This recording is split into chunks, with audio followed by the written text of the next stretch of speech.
impactful season. What he meant to our end result was certainly notable. The way in which he operated on a daily, weekly basis was really cool to watch and observe. He committed himself to being the best version.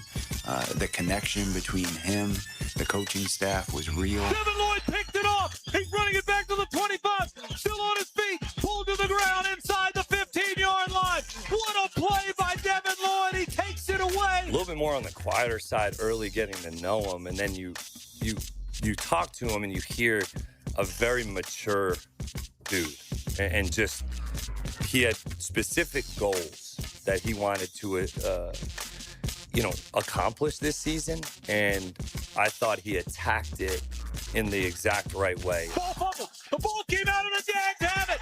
The ball came out and Devin Lloyd has it. It was a fumble and then right to Devin Lloyd, and the Jags take over. What a gigantic play by the Jaguars defense. To me, he's just he's a true three-down linebacker. He has a very unique skill set in that he could play on the edge, early down. If you lined him up, outside as an open 5 technique on a tackle or a 9 technique on a tight end, he can do a really good job there, setting the edge, zone drop, and all that stuff. He can play off the ball early down because he sees it pretty good. He can run and hit. He does a good job in the pass coverage. Devin Lloyd, the takeaway machine, got another one inside the 30 of the San Francisco 49ers. He entered camp in a position battle. And he wasn't gifted that linebacker position, even though he was a first-round draft pick a couple of years ago. Devin Lloyd has been incredible. He should probably be Defensive Player of the Year. His impact has been unfathomably important for this team. That's not just depoy argument right there. That is an MVP argument. The ball came out. The ball came out, and everybody's trying to jump on top of this. Let's see who's got it. It's Jacksonville's football. Devin Lloyd's got the ball. I just want to be where God wants me to be. At the end of the day, that's where I want to be, and I'm waiting on that answer from him. Like I said, I haven't put any thought to it. Everything's been, about trying to be the best player I can be for this team this year, and ultimately, I want to be where God wants me to be. Now, Jaguars Today on 1010XL with Mike Dempsey, Fat Tony, and RJ Saunders. All right, good morning, everybody, and welcome into Jaguars Today, or as you know it, two dudes in Jaguar hoodies talking ball on this program, and a guy in an FSCJ hat as well, RJ Saunders. Good morning, RJ.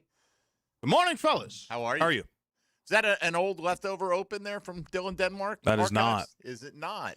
We'll use that one while we can. We can use it for, look, man, we use opens of guys who've retired, so we can use that for a while. Yeah. But yeah, we'll use I it hope he's coming back, but yes, get heavy rotation before free agency just in case, please. Well done, man. And did a special, a new fresh Freddie T. We've had a Freddie T open for a while, but yesterday was his birthday. RJ is freshening things up around these points, Tony. I felt like I had my own marching band as I was sitting here. I did. I felt like that kind of energy. It took me back to one of my favorite commercials of all time, which is a Welch's grape soda commercial back in the early 80s with the FAM band out there, FAMU out there. It was phenomenal. I'd never seen, I guess maybe at a bowl game I saw, I don't know. I guess at Jaguar games, FAMU's band has performed before. Like, weren't they there were they there at the playoff game this time around? Was it? I don't know, but I know they might have been there. Right, yeah. because we are in the Miller Electric Center. We don't see halftime. We don't participate. We don't know what's going on with any kind of halftime festivities. But I think they were very recently it was either the last home game of the season or the playoff game. I believe they brought him out there. Yeah. Just got a rep, being one of the most entertaining groups around when it comes to that kind of stuff. Not a big marching band guy. I don't know if you can be a big marching band guy, but if you went to FAMU, you probably are at least have some part of that level of respect. Yeah, no doubt. For what they put together. So, hey, we got the band. Speaking of the band, got it back together, Tony, with Udinski and Campanile. The Jaguars made it official. Coming home, yep. And announced it. Probably a little heavier in the paycheck area for both of those guys. I know that's been the case with Udinski, I'm sure. I think it might have come down to, I don't know this for a fact. I'd like to hear the details when it all comes out. I'm sure one of our intrepid beat reporters will get them for us here And that, could you see it come down to Anthony Campanile go, look, man, I mean, I got to take this. I got to take it. You got to understand. I know it's not the most attractive opening that's ever come around in the National Football League, but I understand the rise and fall of the hot candidate. And my time may be now. And I'm getting interviews now, and I'm sought after now. That might not be the case a year from now. I'm losing maybe. Maybe I'm losing Devin Lloyd. Maybe I'm losing a handful of other guys. Things Maybe will change. we have injuries, right? We have a fall off in play. Maybe I'm not that guy anymore. So I got to consider this, guys. This is a lifestyle change. I mean, as an assistant, I don't know what an assistant makes, man, but it's got to be just a fraction of what a head coach is going to make. And so the Jags probably said, all right, you know what? We'll bump you up. We'd like to keep you around. We'd be very happy to have you. We understand we're probably going to lose you sooner rather than later in the big scheme of things, but sooner will not be in 2026. So there you go. I think it's phenomenal having them both back. The band's back together for another year. Yeah, and you got the continuity of very few changes at all on this coaching staff. Trevor Lawrence doesn't have to, not that it would be a new system, a new offense, but he doesn't have to hear a different voice. He can continue to grow with the relationship he's had with Grant Udinski. Grant Udinski can continue to grow as a potential play caller behind Liam Cohen. And again, we'll see. Does Liam Cohen create some opportunities for him this year? It wouldn't surprise me if he does. Now, push comes to shove, and it's the fourth quarter of a division game, and it's a one-score game. Liam Cohen better be doing his thing. Mm-hmm. But let's worry about that and cross that bridge when we get to it. So today, love your reaction to the Jags staving off the comers who were making a run at Udinski and Campanile. And maybe in the end, they wouldn't have gotten any job out there. The Buffalo Bills decided to go the Joe Brady route, which is odd considering we got to find some new ideas to come in here and get this offense and Josh Allen and everybody else playing to their peak level possible. And what we've done in the past is not good enough. So you basically bring a guy who may keep the majority of your coaching staff because he was a member of it. Yeah. And so we're going to say Sean McDermott was completely the only guy at fault there. He's wearing the collar on that one, yeah. No doubt. Today's question of the day is not really Jaguar related at all, but it's the big story in the National Football League today, and that is Bill Belichick reportedly not getting in on the first ballot for the Pro Football Hall of Fame. So, most people in vehement disagreement with this, but we're going to ask you today, which of these options most closely matches your reaction to Belichick reportedly falling short of the required votes to get into the Pro Football Hall of Fame on the first ballot? By the way, doesn't mean he won't get in the Pro Football Hall of Fame. No. Just means he's not a first ballot They're giving Hall him of Famer. the TO treatment for whatever myriad of reasons they're doing it. You can argue the TO treatment, but as I pointed out with Dan and Jeff, Bill Walsh waited years, John Madden waited years, Bill Parcells waited years. I grant you that none of them as high profile as Bill Belichick. Bill Walsh, when he retired, had 3 Super Bowl championships. How many coaches had 3 at that point in time? I get it, but Bill Belichick is in the conversation as if you're going to make a Mount Rushmore of NFL head coaches, Belichick is on it, right? And so first opportunity they have to get him in, it's a little silly to me, but I understand what the arguments are going to be. And one of the main arguments is going to be those other guys were not fined by the NFL for cheating. I get it. And didn't have their team lose a first-round draft pick for cheating. Not my words, the NFL's words. I know. Right? I mean, that's what happened. So, but your reaction to it today, absolute stupidity. That's the first choice. In other words, just, I don't care about, it's just the idea that Belichick's not a first ballot Hall of Fame. The only thing I said with Dan and Jeff, the only thing that really upsets me pushes Coughlin back at least one more year because only one of these coaches is getting to this point.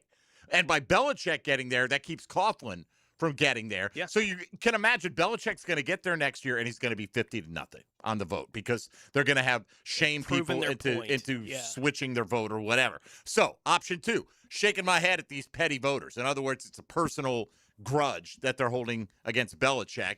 Option 3, it was deserved for Spygate.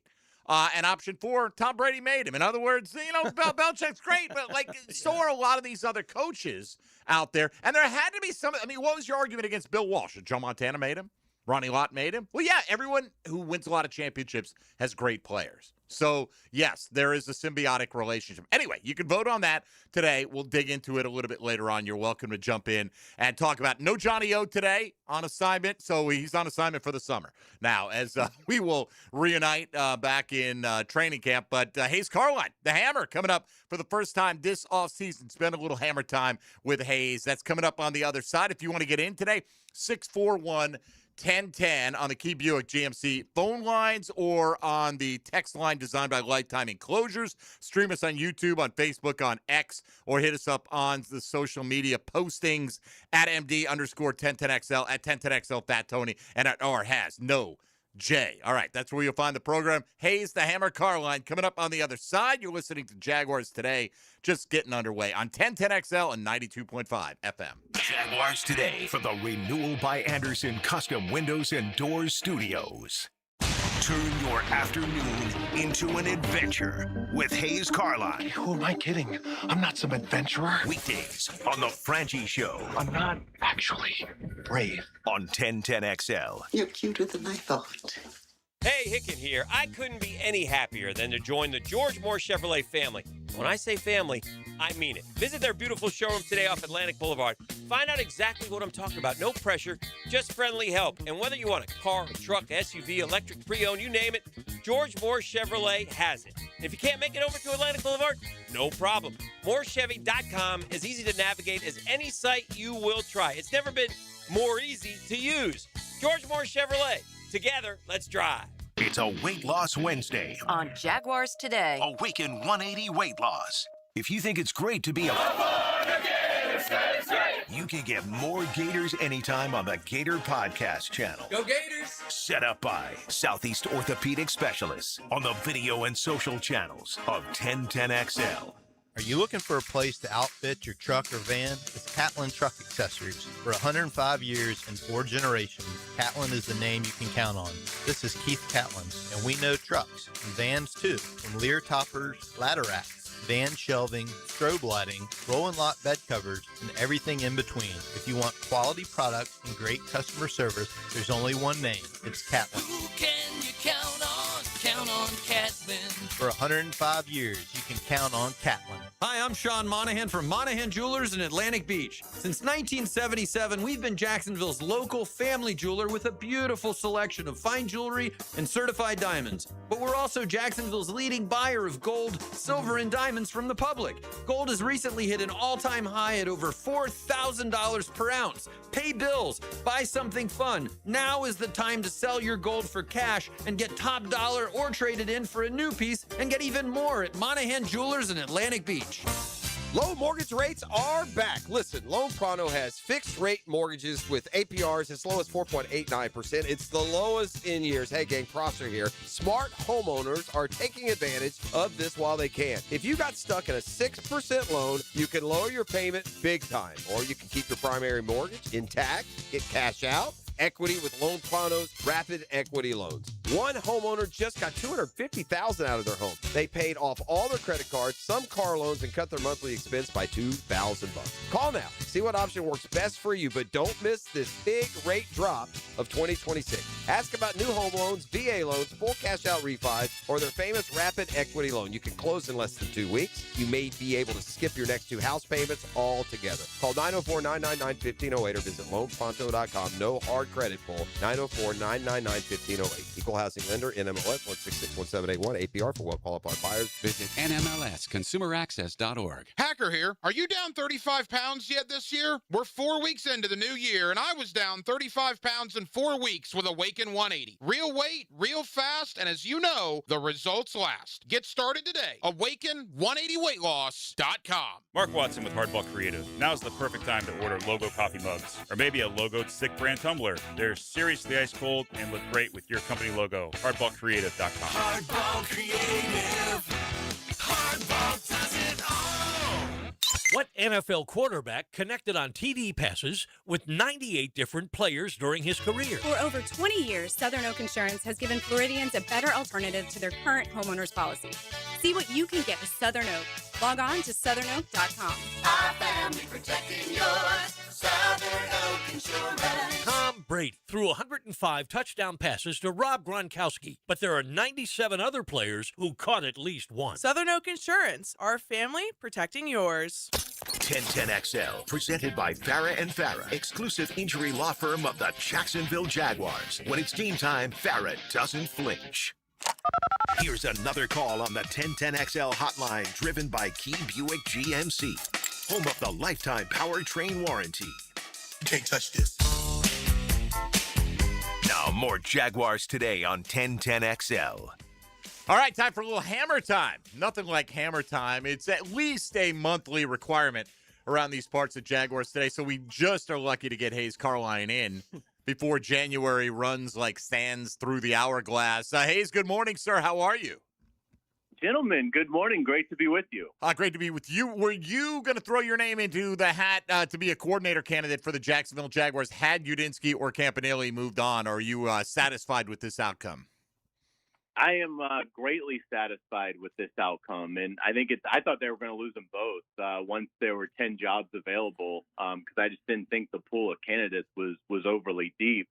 But outstanding news that both coordinators will be back, and I think this eliminates the Jaguars having a quote bad offseason. I think now, like, worst case scenario is they just sort of have a decent offseason, because if the worst thing that happens is you lose Devin Lloyd and Travis Etienne in free agency, I don't think that's overly debilitating for a team that won 13 games the year prior. Yeah, we'll get to those guys obviously coming up, but Hayes, we learned that Grant Udinski withdrew his name from consideration in Cleveland. Sometimes you do that when you know you're not going to get the job.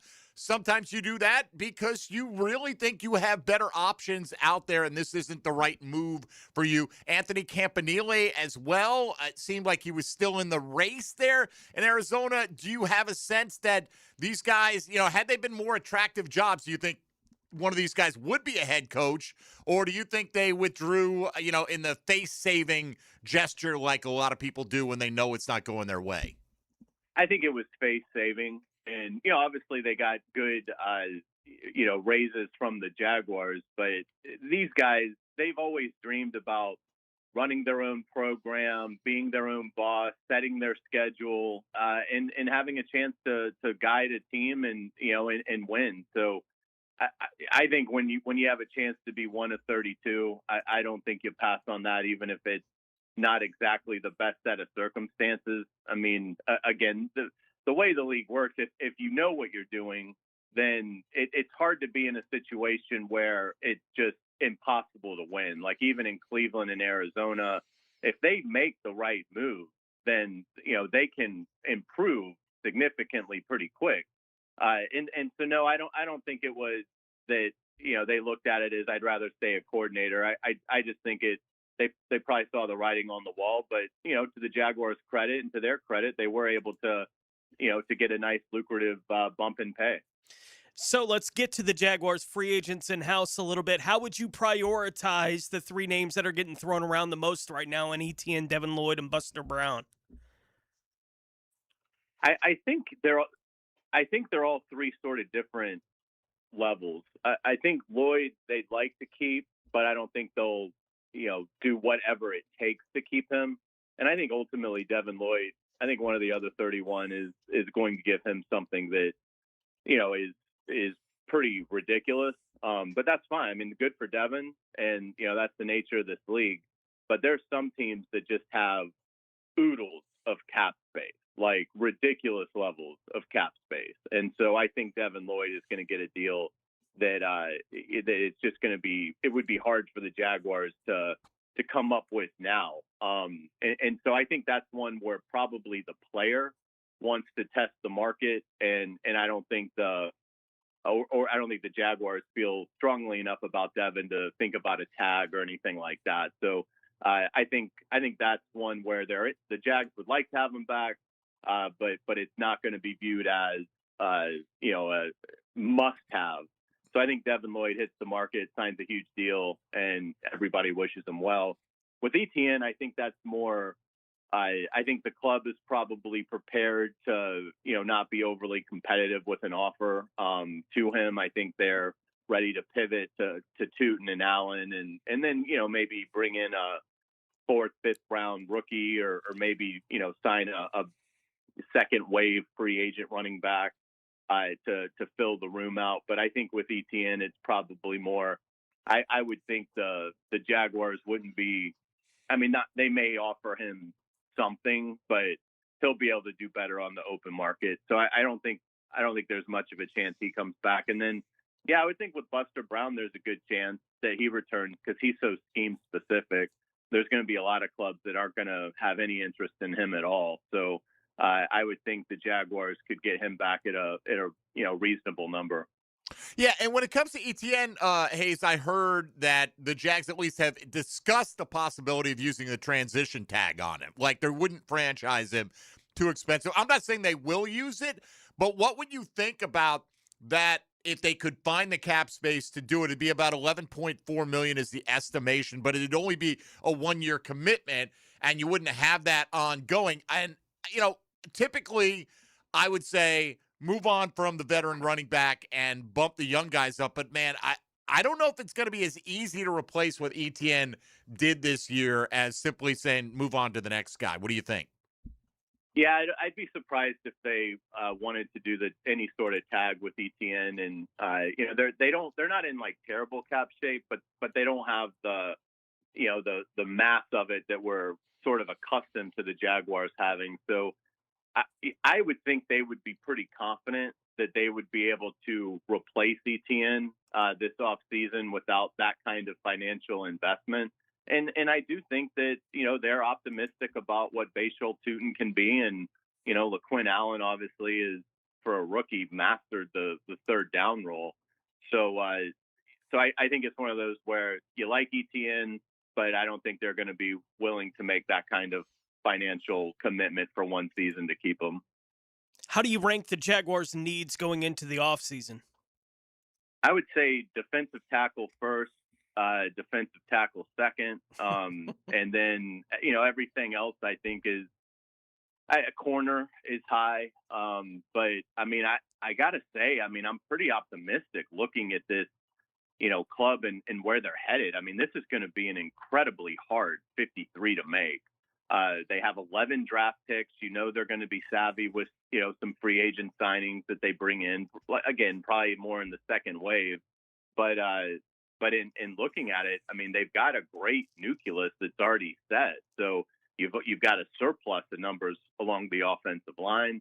A backup tight end, I think would make some sense behind Brenton Strange.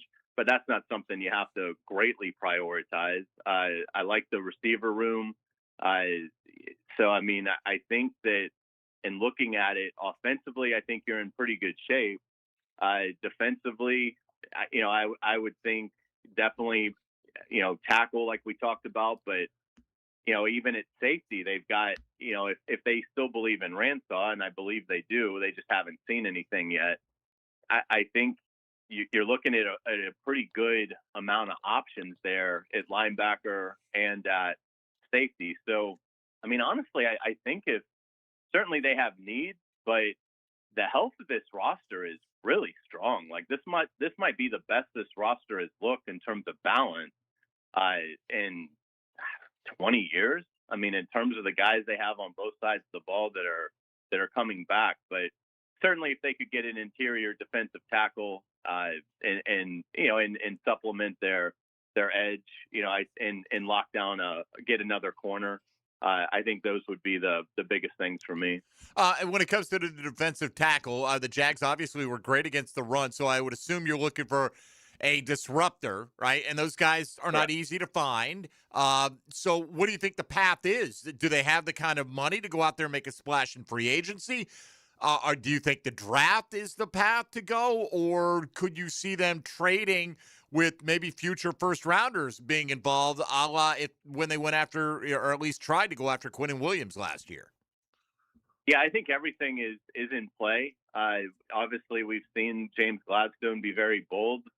So I think that the blockbuster trade is certainly a possibility. They don't have a one, but they could package their one in 27, 28. And they do have 3/3. They have a 2 and 3/3 in this draft. They also have guys like, could you put in a Walker Little? Could you put in Brian Thomas Jr.? Something like that as well. But so I think they'll pursue that avenue. But I would imagine it will ultimately end up with the second round pick, their first selection in the draft, being a defensive tackle with some quickness and burst. So I would think it'll probably end up being the opening draft pick of this draft, which is obviously going to be a late second rounder. How confident are you that the Trevor Lawrence we saw in the back half of the 2025 season will be the player that shows up to start 2026, and why? I'm confident now because I think that he has settled into a groove with Liam, and I think getting Grant Udisky back is a big part of this as well. I mean, they gave Grant a lot of credit for helping unlock Trevor Lawrence's strong play in the second half. So for Trevor to have all the brain trust back, another year, they're going to be able to experiment with things in OTAs that I think can really help bring out some elements of this offense. So I think Trevor Lawrence, now what you saw in December and in January, I think that carries over. I think he's a absolute legit MVP candidate going into 2026. So Travis Hunter, we're going to do full shows on him multiple times this offseason. You can smell it coming. Hayes, as it stands today, what is your plan for Travis Hunter? What would you like to see the plan be? Yeah, I think corner is where it makes the most sense, with a little bit of a sprinkling at receiver. He played 28.2% of offensive snaps this season and 14.8% of defensive snaps. So, I mean, we've seen a little taste of what Travis can do. But, in the year that he's been here, the two rooms have sort of flipped. Receiver has become a strength with the addition of Jacoby Myers and the extension and Parker Washington's breakout. So, if Brian Thomas Jr. is back going into his third year, the third year used to be the sweet spot for receivers in this league. That used to be where you really saw a dynamic improvement. BTJ, obviously, outstanding rookie year, disappointing second season. So I think it's fair to still have belief that he'll hit another level of play in his third year. So, you like your room there. Meanwhile, at corner, I think it's pretty shaky, pretty thin. So I would play Travis Hunter at corner full time and have him master that, and have his offensive, prowess be limited in his second year. And again, he's going to be here 10 years. So, I mean, you got plenty of time to, have him shine on both sides of the ball. But for this coming season, I think the plan right now should be that he's your number one corner. As we continue to get ready for whatever 2026 is going to hold, right, for the franchise, what was your favorite storyline looking back on the 2025 season? I think the fact that they played complementary football so well. I mean, it was just remarkable how in that win streak to cap the regular season, just every level, every facet of the game was contributing to the winning. And to me, that is such a just beautiful sign of what a tremendous head coach Liam Cohen is, the staff that he put together. And there were certainly some things that they can improve upon, like the screen game on offense, for instance. I think will be a lot better in year two. But the fact that they were able to play so well in all three phases of the game, I really am encouraged by that, because it just makes you so hard to beat. And obviously they didn't do that against Buffalo, and they lost a close game. But you've seen now many examples in that win streak of the Jaguars being able to win games in a multitude of ways. So that's why I have a lot of confidence, because obviously most of those guys are going to be back. And now you've got a staff that, everything's been installed. So now you have a luxury of experimentation that most of the league does not have. Most of the league will not be bringing back their head coach and all three coordinators. And so I think they've really got a chance to, dive into both sides of the ball schematically and really hone things I think they have a chance to be certainly better. I don't know if it'll result in the same record because obviously it's hard to win 13 games, but I think they're going to be a tougher out in 26 if they stay relatively injury free than they were this past season, where obviously they were remarkable. But it all starts with this was the most balanced Jaguars team that they've fielded in decades. They could beat you offensively in a variety of ways. They obviously led the NFL in run defense. They were elite taking the ball away, and the special teams were incredible. So the complementary football maybe doesn't have the sizzle, but it is such a crucial part to being able to win games week in and week out. All right, the Hammer, Hayes Carline, first of hopefully many visits throughout the offseason here on Jaguars Today. You catch him on the Frangie Show weekday afternoons right here, and you can catch Hayes on X at his name, Hayes Carline, Carlyon. Hammer, we appreciate it, man. All the best to you until we talk again. Loved it. Thank you guys so much. Really enjoyed it. All right, there he goes. Hayes Carline weighing in with his thoughts. If you want to react to anything Hayes had to say, 641-1010 on the Key Buick GMC phone lines. Tony, you can't just click a mock draft now and go, oh, let's see what the Jags are doing. Multiple rounds. Most of them are not going beyond the first round, but I do have one look at a couple of interesting prospects that could fit for the Jags if it goes a particular way with the Jags maybe losing guys in free agency. So we'll look at that when we come back here, and you can certainly weigh in on anything Jaguar related or just simply vote on our question of the day, which is out there at MD_1010XL on Twitter. Your reaction to Bill Belichick reportedly falling short of the required votes to get into the Pro Football Hall of Fame on the first ballot. That's our poll question this morning with Tony Smith and RJ Saunders. I'm Mike Dempsey. You're listening to Jaguars Today on 1010XL 92.5 FM. Jaguars Today from the Renewal by Anderson Custom Windows and Doors Studios of 1010XL. Live streaming from the XL Digital Studios. Brightened by Harbor Dental Care, Jacksonville's first choice for dental emergencies. The First Coast Games is an annual team-building challenge to introduce fun activities into the workplace and focus on your employees' health and wellness goals. These goals include some friendly competition, of course, including pickleball, cornhole, volleyball, flag football, and other team sports. The games will begin in March. Register your company and teams at fcymca.org. It's a Weight Loss Wednesday on Jaguars Today. Awaken 180 Weight Loss, your long-term solution for weight loss. When your home or business deserves more than ordinary glass, you trust the experts. Capital Glass and Shower Doors has been elevating spaces for over 40 years with precision, craftsmanship, and clean, modern design. From sleek frameless shower enclosures to elegant glass railings, wine cabinets, and any custom glass that makes a statement, Capital Glass delivers unmatched quality, service, and attention to detail. Your vision, their expertise. Capital Glass and Shower Doors at capcoglass.com. It's Taylor. Valentine's Day is just a few weeks away, but don't do what you probably do every year. Last-minute grocery store flowers, questionable strawberries, and a box of forgettable chocolate. This year, step up your game. Pre-order fresh, hand-dipped strawberries and beautifully crafted artisan chocolates from Peterbrook Chocolatier. With 15 North Florida locations, you probably drove past one today. Up your game this Valentine's Day with a gift that actually impresses. And trust me, you'll score more points with your Valentine. Find your closest location at peterbrook.com. peterbrook.com. Here's good advice from your friends here at 1010XL. I'm Frank Frangie. The next time you need to send a gift for a birthday, anniversary, wedding, or just for the fun of it, call the experts at Kuhn Flowers. For over 75 years, Kuhn Flowers does it right.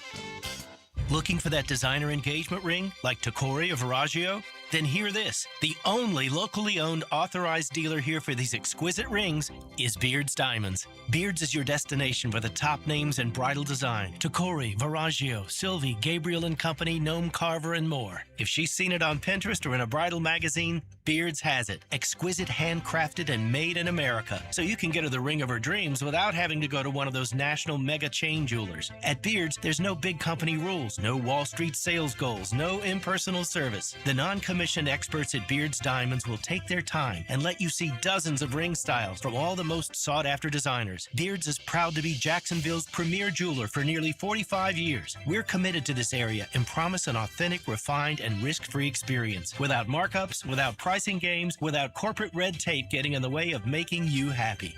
Beard's Diamonds, Jacksonville's diamond store, at the shops at St. John's Town Center. Playoff football calls for the grill. The January Rancher Box from local Fair Jacks is packed with pasture-raised beef, free-range chicken, and pork. All local, all delivered. Stock up for game day at localfairjacks.com. Hi, this is Dave Barker with IHRS. People ask, are your solutions for thinning hair permanent? Yes, our solutions have permanent natural results and are guaranteed to work. Put our 35 years of experience helping 10,000 plus men and women to work for your thinning hair. Our trademark hair transplant procedures will give you 3 times more hair in one procedure.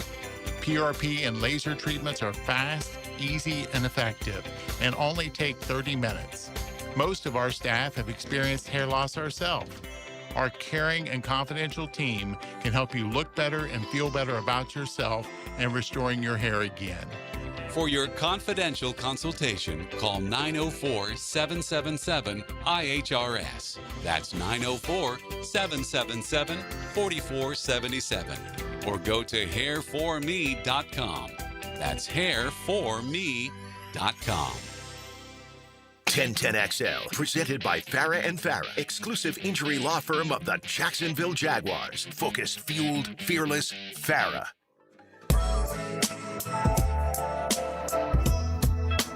Jaguars today on 1010XL 92.5 FM. All right, Jaguars today, Mike Dempsey, Tony Smith, very similarly dressed today. You went with the jeans today, I see, huh? I'm finally getting to the point, like, people want distressed jeans, like that's been a thing forever, right? Mm-hmm. That denim that's, been whatever. You ever watch, like, American Pickers? You ever see that show? I've never watched it. I'm aware of Oh, it. my gosh. I watch the hell out of American Pickers. RJ, you an American Pickers guy? I am not, but I've heard about the show. Okay. So, they basically go around to people that have been hoarding stuff, for lack of a better phrase, collecting. Mm-hmm. And they go in and they buy some stuff and they resell it for a profit, whatever. But they're always, like, if they come across old jeans, they always buy them because old denim always sells. Well, let me tell you, the pair I was wearing yesterday, somebody might want to come buy them, man, because, like, I finally got to the point where I think I've worn a pair of jeans out. You know how tough it is to wear a pair of jeans out when you're not, like, a day laborer or something like that? I mean, I've had this pair, I can't tell you for how long, Tone. And I don't now know how long I've had these. I got a hole in the crotch. Yeah. I got 2 holes in the back, like right by the pockets. I got another one where the belt loop busted out because it's been worn too much. I mean, they're just falling apart. They're frayed at the It cuffs. has character, is what you're saying. Maybe it has character, or maybe I just need to buy some new pants. That could be that as well.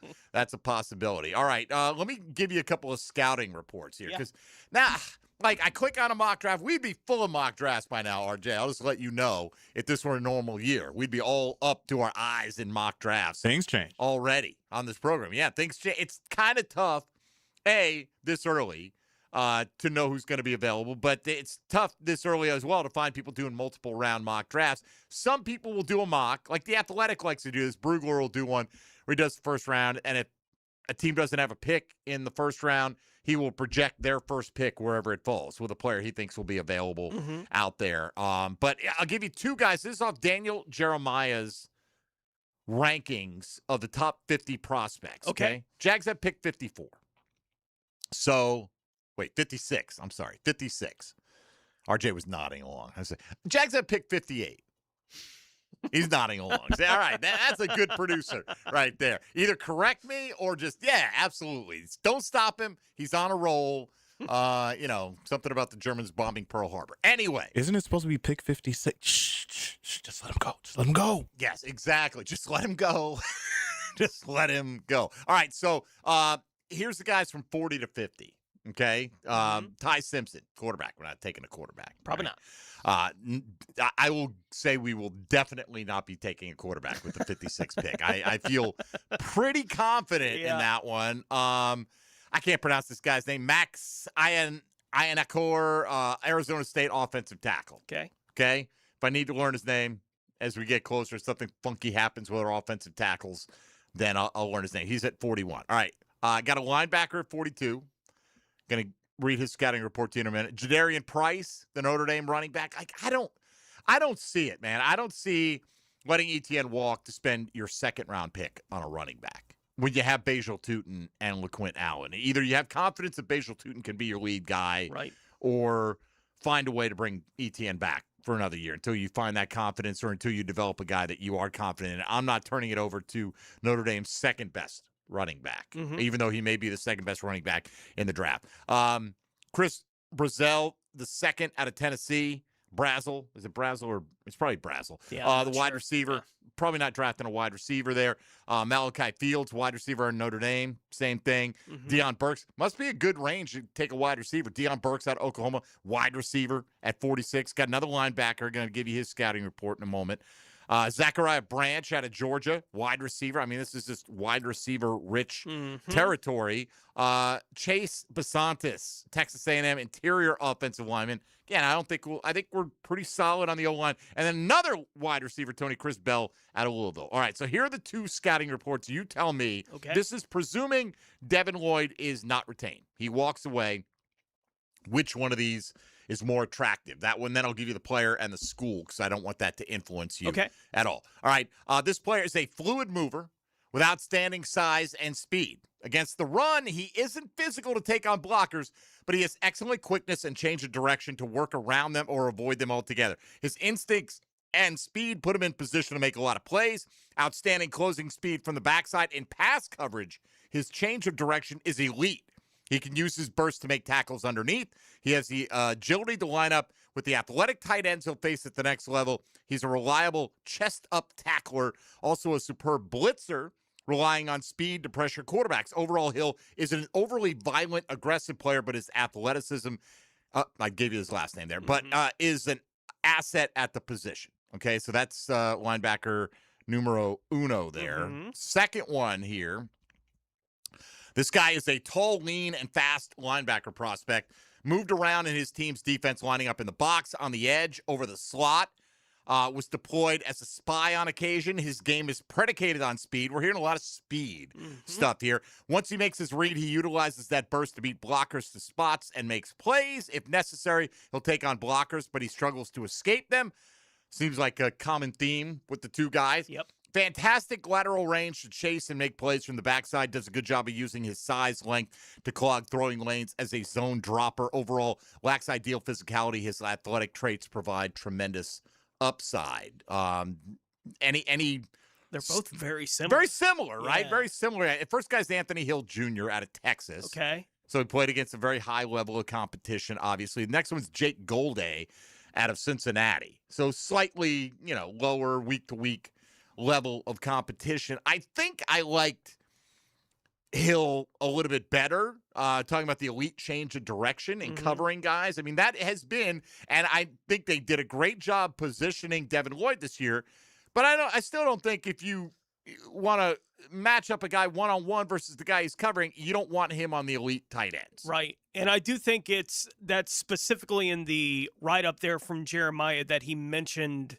the pass rushing a little bit with Hill, right? And didn't do that so much with Golday. That doesn't mean that maybe Golday just wasn't something that stood out while he was doing the scouting report on it or whatever, but apparently it did for Hill. So if you're talking about replacing Devin Lloyd, it sounds like he's a pretty fair replacement in that way, right? Like pretty fair replacement because he can give you a little bit of the pass rush juice, that kind of thing. Right. Comfortable in space, it sounds like, if that's what they would see him doing. Neither of them sound like they're all that great as far as just boomers in the box. Like, they're not going to be the guy that you necessarily want filling the hole all the time, right? It's more, we need to figure out how we want to use this guy to get him around defenders a little bit more. But, okay. It's kind of the same conundrum with both of them, it sounds like. Yeah, the problem is, for the Jags, these are the top guys in the top 50. Right, so they're in the 40s here.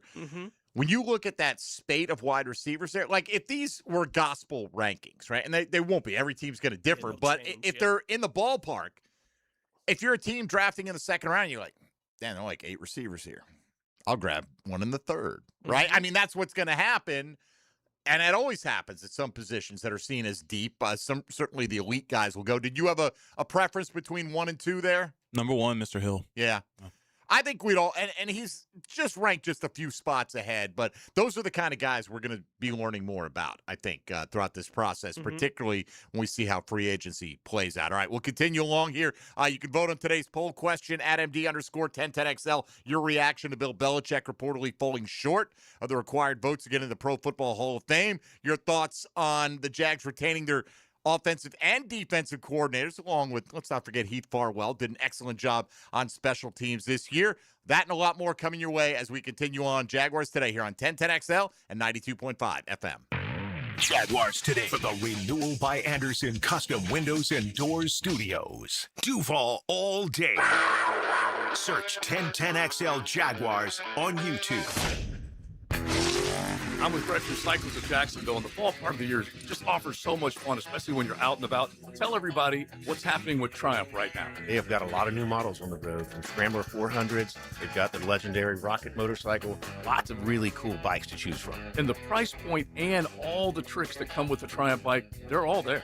They're all there. Entry level to the greatest of the great. We've got them. Look for them online, cyclesofjacksonville.com. Check out their Facebook page or that showroom on Atlantic near Regents. It's a Weight Loss Wednesday on 1010XL. Awaken 180 Weight Loss. When you need a mechanic you can trust, call Sam, Harry, or Joe at AA Automotive on Richard Street. From oil changes to complex engine repairs, AA Automotive promises expert service and honest pricing from a local family biz. AA Automotive on Richard Street. This Date in Sports History is brought to you by Southeast Orthopedic Specialists. On January 28, 2001, the Baltimore Ravens defeat the New York Giants by a final score of 34-7 in the Super Bowl. Ray Lewis would be named the game's most valuable player.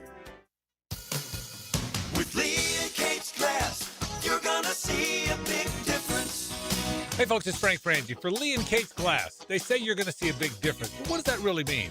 It means a live local person on the phone, a smooth, easy process, skilled craftsmen, and excellent customer service all around, with your satisfaction absolutely guaranteed. Visit LeeandKatesGlass.com. With Lee and Kate's Glass, you're gonna see a big difference.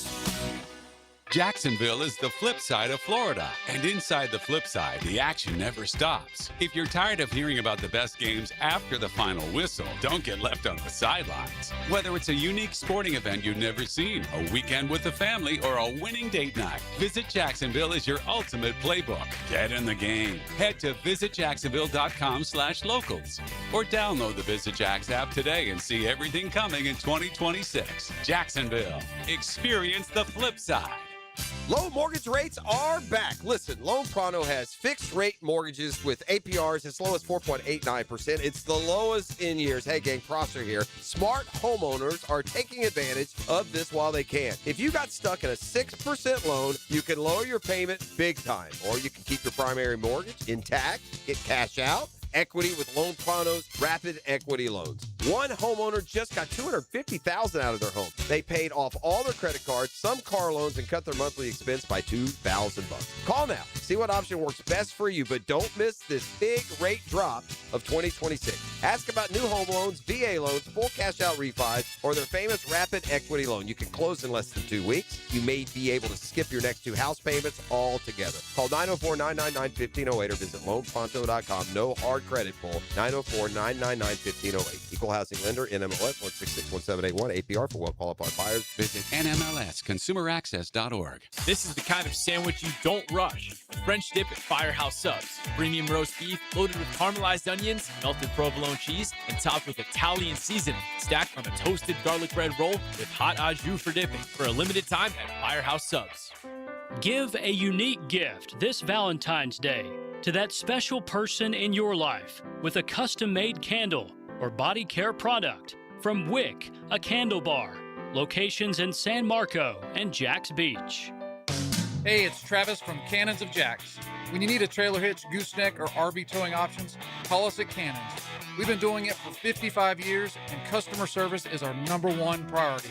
Visit cannonsofjax.com. Are you ready to reclaim your backyard? Serving Northeast Florida since 1977, Surfside Pools is the trusted name for expert pool design. Family owned and operated, they offer pool service, equipment repairs, commercial maintenance, remodels, and new pool construction. Let Surfside Pools transform your backyard into the oasis that you crave. Are you ready to float happy? Visit surfsidepools.net or call 246-2666. Surfside Pools and Spas, where luxury meets leisure. License number CPC 044080. 1010XL, presented by Farah and Farah, exclusive injury law firm of the Jacksonville Jaguars. Still present, ready. Farah doesn't flinch. Everything you need to know about the Jaguars today on 1010XL. All right, I'm not a guy who pays attention to the temperature very much. It's warmer today, though, right? Am I just anecdotally, it feels warmer today? A little bit? No? So it felt cold as Really? a mug to me. I thought yesterday getting out of the car was like. No, it wasn't until at night last night where I'm like, okay, it is cold. Well, yeah, it's cold at night. Right, I'm talking about right now, during the day. It feels like 10 degrees warmer than yesterday. Am I wrong about that?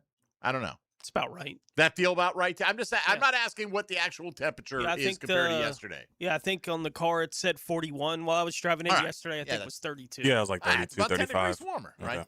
Okay. I saw a video today. I don't know how prevalent this is, right? And I know that some meteorologists are debunking this, but I don't know. Of trees that are basically exploding, for lack of a better word. I saw a video of this guy who's chopping wood, and he's making a video. And, like, who wants to see you chop wood? I don't get it, right? I don't get half of what people put on, but there's an audience for everything, apparently, now. So he's chopping wood in the background, out 50 yards back. I can't tell the depth. You hear, like, a gunshot, like a crack, and poof, this huge puff of snow. And he walks back there with the camera, and you see the tree is, like, split open, and it's fallen over, right? Basically exploded. And apparently it's because the water or the sap inside of it, when the temperature drops rapidly, it'll expand too quickly, something, I don't know. And then, there's nowhere for it to go. So it oftentimes just cracks the tree, but on a rare occasion it will it makes sense. Make it fall over, right? Ice takes up more space than liquid water. Absolutely, right? Yeah. So my question is this just a new thing, or like every year up in the Arctic Circle, are they just losing half the forest? Or I'm serious, I don't know. Like, how prevalent is this going on, or is it just a rare occasion when the temperature drops very quickly? I think it's probably more. It's probably more the rare occasion that it. Well, because I think we would see videos by now, like all these trees knocked. But I guess I'd never thought about it. Like it's one of those things. Oh, could that happen? Yeah, it seems like it could. And I would think trees that are growing in areas probably aren't going to grow in the area. It's like, remember, boys, when we grow up in winter, we might explode, right? I think they probably learn this is not where we need to be. Is that right? I don't know, man. You see, like, kind of thing, unless people are going to plant them there because they want to watch them explode. Like, I watch Alone, Tony. They're up there above the Arctic Circle. There are plenty of damn trees up there. That's all I know. Like, I'm sure they adapt in some way to their environment. Maybe so. At least as much as they can. But I can imagine that at a time like this where it got so cold so fast, right? It's just like, well, what are you going to do with that? Boom. The few that it's happening to, but it's happening to them. What area of the country would you least like to live in due to weather issues? Some people would say Florida because of hurricane season. Man, I don't. Well, those California wildfires, That's man. what I say. The fire is the scariest. They're scary as hell, right? Yeah. Like if there's a twister, get in the cellar, I guess, right? Like I'm not trying to diminish it. I'm not saying it's always that simple. There's no bomb shelter for the fire, right? Like I don't know. That seems a lot of people like. I do hate hurricane season when there's a hurricane bearing down on for sure, right? Like I hate everything that comes with it. I really do. I do have a pristine generator that I've never had to use. Maybe I should make sure. Yeah, it works. everywhere has their thing, right? Like they all have their thing. Then they all kind of point to the other areas about their thing. And if you're living and you've grown up with it, you're like, yeah, it's no big deal. Yeah, it just happens. We used to I'm not being we walked to school 6 miles uphill, but I did like when I was a kid, you could get the bus up through 3rd grade. Mm-hmm. Okay, to the school I went to. They would pick up anybody who was a 3rd grader or younger. If you were in 4th grade and it would only pick you up if you lived on the last stop on the bus run. The last street, literally the last street. And I lived on the second to last street. I'm not kidding. It's just the way it works. So for like half a year when I lived in Connecticut in 4th grade before we moved down here, we'd walk to school in the snow. And you didn't really think much about it, man. I mean, you were cold when you came home. You take your boots off in the mud room and on you go. Yep. And it's not that big a deal, man. Just living, yeah. Right. If you don't need to drive, like, who cares if there's a blizzard outside as long as the electricity works? Yeah, if you're in an area that knows what to do when it snows. Like, if we got snow down here, we've seen it the one time we did, and the whole place, like, just collapsed on itself. Correct. Nothing's designed to deal with that kind of weather. Okay, question with that. Did it snow in Jacksonville, like, last January? In Jacksonville? I don't know if it... Because there was a freeze warning. Yeah, because I was in L.A., and I was trying to fly back, and I was trying to come home. Airport closed because they said, snow's coming in. I come back a day later when I was supposed to come back, the day before.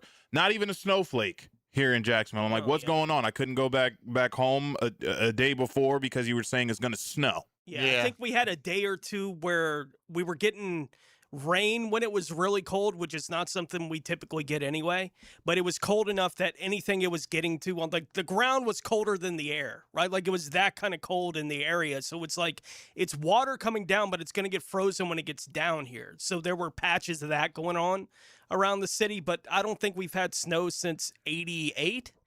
I think it was. I think it was 89. Yeah. I think it was 89. I recall that one very distinctly. RJ, were you with us in 89, or were you yet 95. Yet to arrive? All right. Yet to arrive. Thought so. Yeah. I thought so. Yeah. We had enough in 89 to have a snowball fight in St. Augustine. We did. It was pretty damn cold, and it snowed. I don't know how much it snowed, but it was enough that it stuck and you could make a snowball and throw it at somebody. So that's really the main point of snow, I find. When Dallas held the Super Bowl, whatever year that was, they had the ice storm come in, and Donna Murphy was like our designated driver. Like, you had to drive under 10 miles an hour the whole way. And everywhere every 50 yards, car that had swerved off the side of the road and was in a ditch on one side or the other. It was like what they call black ice, and there was like no rock salt. Because why would you have rock salt? You're in Dallas, Texas, And I don't know. I don't know what to tell you. So, exploding trees, man. All right, let's get into hour 2. Get it back on the Jacksonville Jaguars. Your thoughts on Campanile and Udinski? How big of a deal is this for the Jags? And your reaction to Bill Belichick not getting in on the first ballot. We'll discuss that, at least reportedly not getting in on the first ballot, but that seems to be a story with some legs right there. I don't think that's out unless that's factual. They could have cleaned that up in a hurry, even though they want to keep that embargoed until the Saturday before the Super Bowl, because that's part of the NFL Honors show that they lay out there. So we'll get into that and more coming up in hour 2. Johnny O's got the day off. This is Jaguars Today. Keep it right here on 1010XL 92.5 FM. Jaguars Today. For the Renewal by Anderson Custom Windows and Doors Studios. 1010XL. It's a feeling.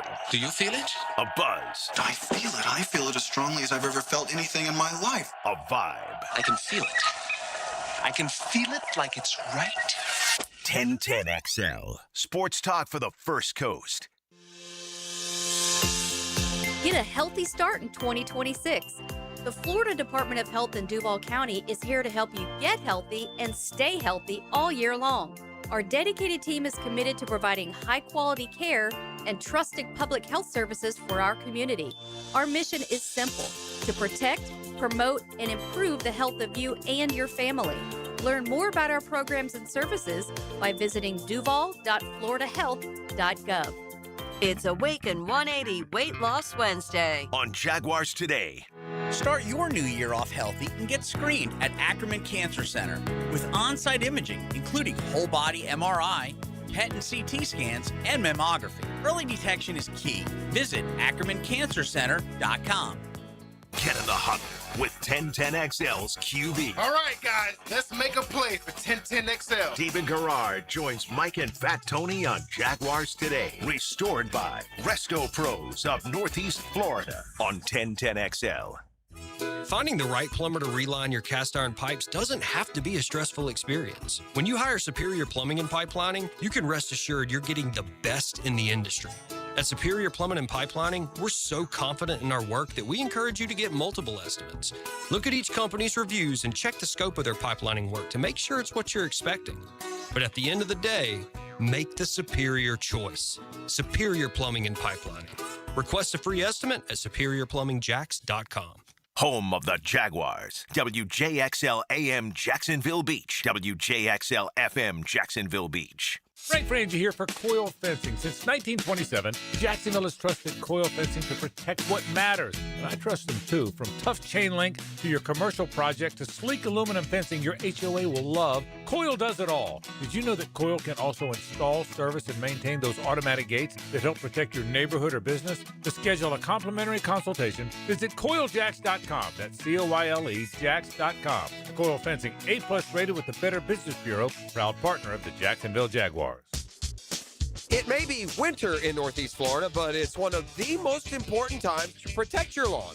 Prosser here for Julington Creek Pest Control. Their winterizer strengthens roots and improves cold tolerance. Pre-emergent treatments stop spring weeds before they ever start. What that means is you set the stage for a thicker, greener lawn when spring arrives. Call today to schedule your winter lawn treatment with Julington Creek Pest Control. Our family serving yours since 1984.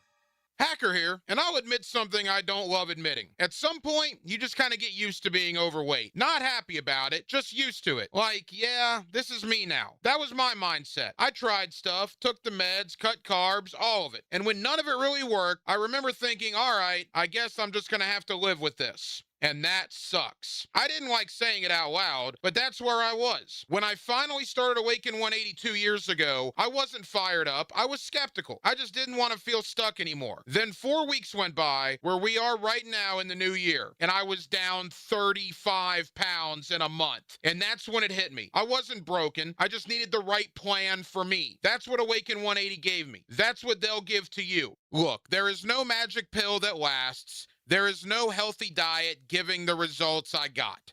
There is simply Awaken 180. And you can talk with them today. Go online, awaken180weightloss.com. What Major League Baseball player was once walked intentionally with the bases loaded? For over 20 years, Southern Oak Insurance has given Floridians a better alternative to their current homeowners policy. See what you can get with Southern Oak. Log on to southernoak.com. Our family protecting yours. Southern Oak Insurance. Barry Bonds, who has the most career walks, was once walked intentionally with the bases loaded. Better one-run scoring than a whole lot more. Southern Oak Insurance. Our family protecting yours. Hey, it's Brent with Arcosa Crushed Concrete. If you've got concrete or asphalt rubble on your site, let me buy it from you, and I will recycle it into construction material for your future projects. Arcosa Crushed Concrete. Get paid for what you don't need. Here's your 1010XL local sports update, sponsored by Peterborough, your neighborhood chocolatier. Florida freshman linebacker Malik Morris is on campus for spring ball after a standout run at Lakeland, where he racked up 95 tackles and 9 sacks last season. Florida State's Robert McCray V enters the Cal game, leading the Seminoles at 14.3 a night after big scoring stops at Wake Forest and Jacksonville. That's your 1010XL local sports update. I'm Sam Nelson. At 11:04, it's 46 degrees. Time and 10 brought to you by Bueller Air and Plumbing. Stay cooler with Bueller. 1010XL, presented by Farah and Farah, exclusive injury law firm of the Jacksonville Jaguars. When it's game time, Farah doesn't flinch. It's time for Oh No's with Jaguars.com's John Osher. Oh no. Oh, really? Oh yeah.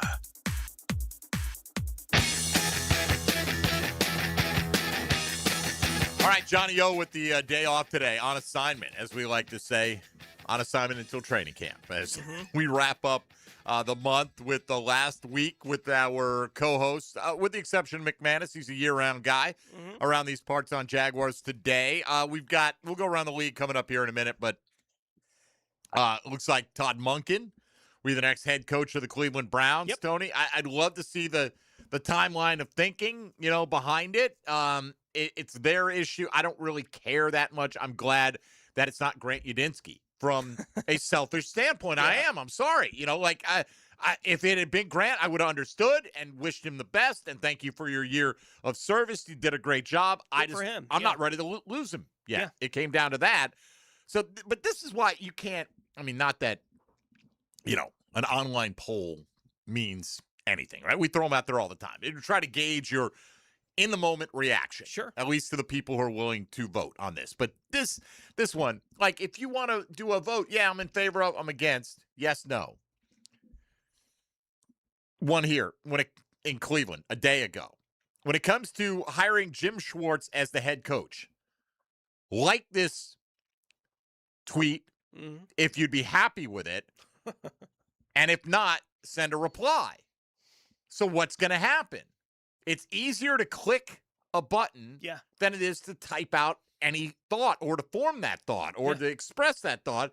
So I guarantee, based on what I heard, the last thing the Browns fans wanted, many of them, I can't speak for all of them, was just a guy from the staff getting promoted here. Even though the defense was the best part of that football team, they didn't want Jim Schwartz. Yeah. So just make it a poll. Right. And in this one, you would think that it's 175-21 in favor of Jim Schwartz because 175 people who agree that, hey, I'd be all right with Jim Schwartz, so just click the like button and move on. And only 21 people would take the time to go, well, let me reply to this and have my vote counted. That seems about right on the ratio of people that would actually get mad enough to say something about it. It's like, I think to be mad enough to say something about it, maybe. But that doesn't mean if you had the binary choice of yes or no, Jim Schwartz is the next coach. Yeah, I think it'd be overwhelmingly no. I think it would be a majority no, at least. And like, there's just that small percentage of those people that are like, this is why this is stupid. And I would be mad about it, right? But you'd have to have the person that's going to be actually mad. They have to actually get aggravated about that being the thing that's going to be happening for them to actually respond to it. It's just make it a poll. It seems stupid to me. Of course, Todd Monken here in Jacksonville under Jack Del Rio as a wide receivers coach for 4 years, starting in 2007. So he's been around. And I think it's not anti-Schwartz as much as I think most fan bases covet the offensive-minded coach. Yeah, and my guess would be Udinski among the names that were in consideration there in Cleveland probably would have been the name that got the fans the most excited. Or Shieldhouse. Right, like that. If any of them were going to get them excited, like Monken's an offensive guy, but I think even Browns fans are going to look at it and go, all right, I saw a lot of Cleveland fans. Now, again, you see them, so you think one voice represents more out there. And that may not be the case. Maybe they're just the ones driven to post about it, but there were a lot of them that were really kind of rubbing their hands together at the idea of getting Grant Udinski in here. And I guarantee you, most of those Cleveland Browns fans 2 months ago didn't know who Grant Udinski was. No. Yeah. But throughout the process, you learn and you pick your guy, and it becomes a stylistic thing. What does Cleveland suffer from? Poor offense more than anything, figuring out the quarterback position. And I'm looking at, he was the OC with Cleveland in 2019. What did they look like on offense in 2019? Did they make the playoffs that year? I don't know. I don't remember. Who would have been the quarterback there in 2019? Was it Baker? Let's take a look. I'm guessing it was probably Baker. Baker Mayfield, yep. Right. He went 6-10 that year, so no, they weren't a playoff team that year. Okay.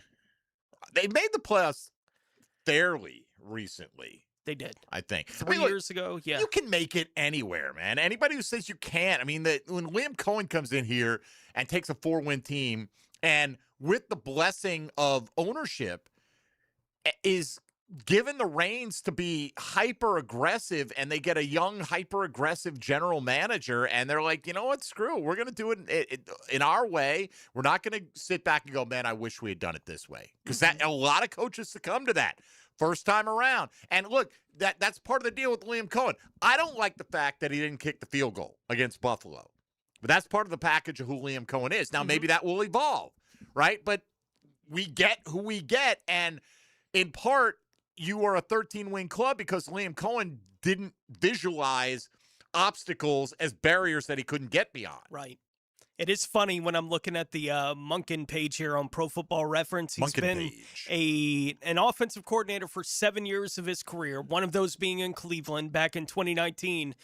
The 1 year he was in Cleveland was his worst year as an offensive coordinator as well. Huh. Like they got the We're cursed. For the 1 year that he was doing it. And so Lamar. On either side of it, he was with Tampa and Baltimore in different little spates. Lamar Jackson played as an MVP level player last year. He did. Right, under Monken's tutelage. So did Baltimore fire Monken? I guess they did with Harbaugh left. They didn't. They just didn't retain him, right? And most of the staff goes out the door. Yeah. So Cleveland's saying the guy who's not good enough to be our division rival's offensive coordinator is our choice to run the whole shebang here. I mean, Todd Monken was probably going to get an opportunity. Although you start to think as the years go by, his name's been bandied about from time to time. Obviously spent some time at Georgia. He's been around, but he's been a coveted guy. He's never had an issue finding an opportunity to be at least a coordinator level guy. I mean, he was with the Bucs. Yeah, he's head coach at Southern Miss. Offense coordinator, starting in 2011, Oklahoma State offensive coordinator and quarterbacks coach, head coach at Southern Miss, OC with the Bucs and wide receivers coach. That's through 2018. OC with the Browns. Immediately goes to Georgia where he's the OC and quarterbacks coach, and then the OC of the Ravens. So this is not a guy, this is a guy who's been on the doorstep of getting an opportunity for a while. Glad it's him and it's not Udinski. And if Udinski gets an opportunity next year, I hope it's in the NFC. With a team that has a chance to solve the quarterback position in the short term. I mean, look, they do have a Pro Bowl quarterback there in Shedeur Sanders, Tony. I've heard. Yeah. Can't argue that as a stone fact. But good luck with that. I mean, the moment, if you realize Shedeur is not the guy, if that happens, you're going to have, he's such a polarizing player. You're going to have half the fan base against you. If you don't go that route. I think probably for Cleveland this year, I don't think there's a quarterback that's worth building your franchise around in the draft that's going to be available to them. The Raiders are not going to move out of the top spot. I don't think anyone's going to throw enough at them to get Fernando Mendoza. And if that's the case, maybe they just punt for a year and see what happens with Shedeur. Right. And I think that might be the best plan of action. Go in thinking he's your guy until proven otherwise and really, truly give him the full offseason run-up. Let him compete with Dylan Gabriel. That's fine. I think he'll beat him out. I think we saw that play out last year. But fortunately, it's not Grant Udinski's problem. Tony will take us around the league when we come back in a moment. Making our way through Hour 2 of Jaguars Today here on 1010XL and 92.5 FM. Jaguars Today. From the Renewal by Anderson Custom Windows and Doors Studios of 1010XL. Now, Studio Talk with Dan Hicken and Jeff Prosser. You just don't get it. The Drill. We're two of a kind, you and me. Mornings. So how's that? On 1010XL. I'm getting to that. We'll move it along. Start the fresh new you with Local Fair Jacks, the online farmers market delivering fresh local food to your door. Start for just $7 with code FRESH1010 at localfairjacks.com. Awaken 180 weight loss. Jaguars Today, Wednesday. At Hollis Pools, building a pool is personal. We sit down with you, listen to your vision, and bring your backyard dreams to life right here in Northeast Florida. Working with us doesn't feel like working with a contractor. It feels like working with family. Every Hollis Pools project supports Project Savior Outdoors, helping bring hope to our veterans. Visit hollispools.com. Hollis Pools, your vision, your pool, your escape. License number CPC 1461233. Hey, Hicken here. Leave all the 2025 dirt and celebrate the new year with our friends from Zero Res. Carpets, tile, hardwood, LVP, area rugs, upholstery. Basically every surface in your home can be Zero Resified. Time to call the cleaner pros at Zero Res, and don't forget about your air ducts. Zero Res has a 4.9 rating on Google with more than 8,000 reviews. Bring in the new year with 20% off carpet and upholstery cleaning, plus take $100 off your air duct cleaning when you mention 1010XL. 287-5727, or book online at ZeroResJacksonville.com. When someone excels in and out of the classroom, we should celebrate it. That's why 1010XL brings you the Southeast Orthopedic Specialists Scholar Athlete of the Week. Wednesdays on The Frangie Show, tuned up by The Plumbers and Pipe Fitters Local Union 234. We all hear the radio ads about the IRS. They tell you to be afraid, to be scared, and they try to frighten you into calling. I'm not here to do that. Tax Relief Advocates is different. TRA is here to tell you that if you owe money to the IRS, whether it's $5,000, $50,000, or $500,000, we have a solution. It doesn't matter if you're sitting in your car, at work, or with your kids. No matter where you are, call now. 800-575-7098. Don't lose hope. TRA can eliminate or reduce what you owe to the IRS. Generous programs are now available that can give you a fresh start. Our passion is taxes and helping individuals fix their IRS problems. We have over 1,000 5-star reviews on Google and an A+ with the Better Business Bureau. You don't need to be afraid of the IRS any longer. End your tax nightmare today by visiting us online at TRA.com or call 800-575-7098. That's 800-575-7098. Tax Relief Advocates. Real solutions for real people. This is the home of the Florida Gators. Get your Gators hoops on 1010XL. Brought to you by the personal injury attorneys of Farah and Farah, Randy Marion Cadillac of Jacksonville, and Renewal by Anderson, custom windows and doors. We love talking sports on 1010XL, and I-9 Sports loves giving kids the perfect way to grow up playing the game. Spring and summer registration going on right now. Log on to i9sports.com to see all they've got to offer for kids ages 3 and up. Enter 1010 in the promo code for a discount. Year-round sports all across the First Coast. St. John's, Duval, and Clay. Sign up now for spring and summer. Great new locations added like Tofoi Creek High School and Westside Middle. Get your kids in the game with I-9 Sports. Enter 1010 in the promo code for a discount at i9sports.com. If you are an experienced electrician looking for your next big opportunity, look no further than the Miller Electric Company, a trusted name in the industry for over 96 years. At Miller Electric, we tackle the biggest projects in the city, offering you the chance to showcase your skills on a grand scale. We believe in rewarding hard work with the best pay, top-notch benefits, and an unbeatable culture where people actually care about each other. Take your career to new heights with Miller Electric Company. Apply today at millercareers.com. Miller Electric, an equal opportunity employer. There are 3 certainties in life: death, taxes, and if you stay in your home long enough, a new roof. Pick it here for our friends at Lockhart Roofing. Nobody better in Jacksonville. How do I know? They are a local certified Master Elite contractor, and that means they have a GAF Master Elite warranty. That's the best in the roofing industry. In this day and age, don't settle for cheaper discount roofers. Lockhart Roofing has been here for decades. They aren't going anywhere.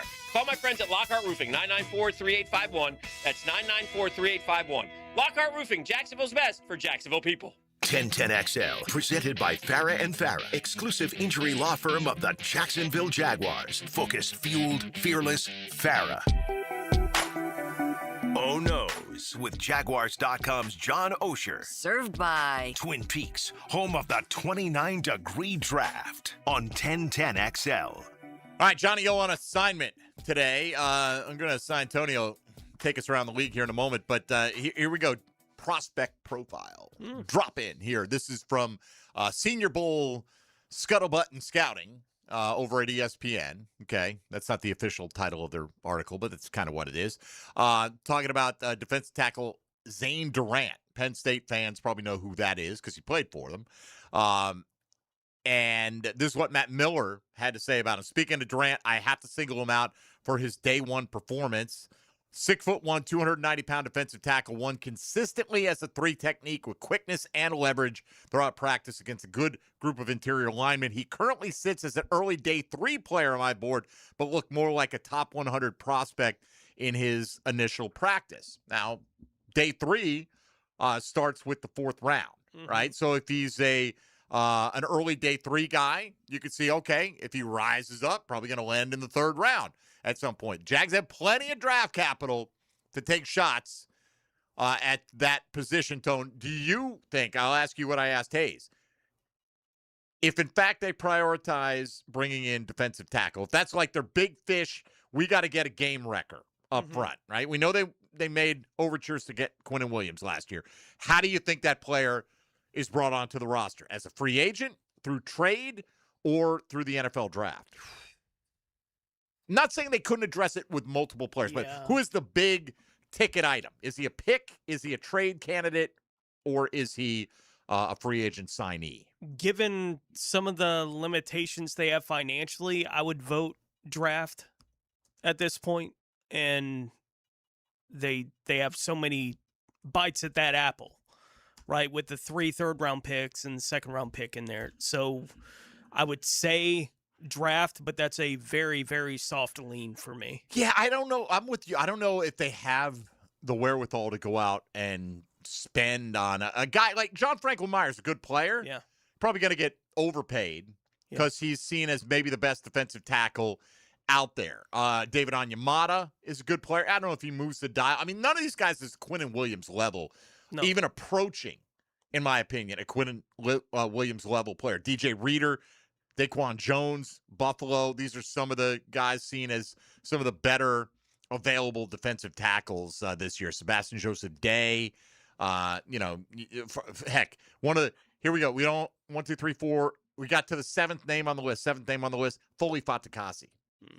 So it's not like it's replete with, damn, son, we're going to wreck shop with this guy. So I think you got to wonder about trade. Like, this team is in a win now window.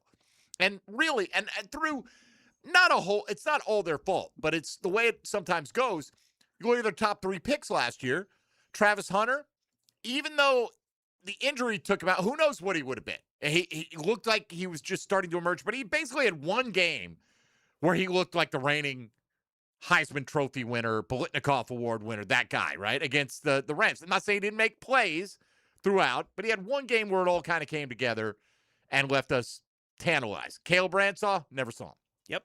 Nice piece by John Shipley over at Jaguar Report at SI.com on the Jags' most important rookie this year will be Ransaw because he didn't play last year. And then Milam, injury, it sets you back in training camp, Tone, and he struggled to make an impact on this team.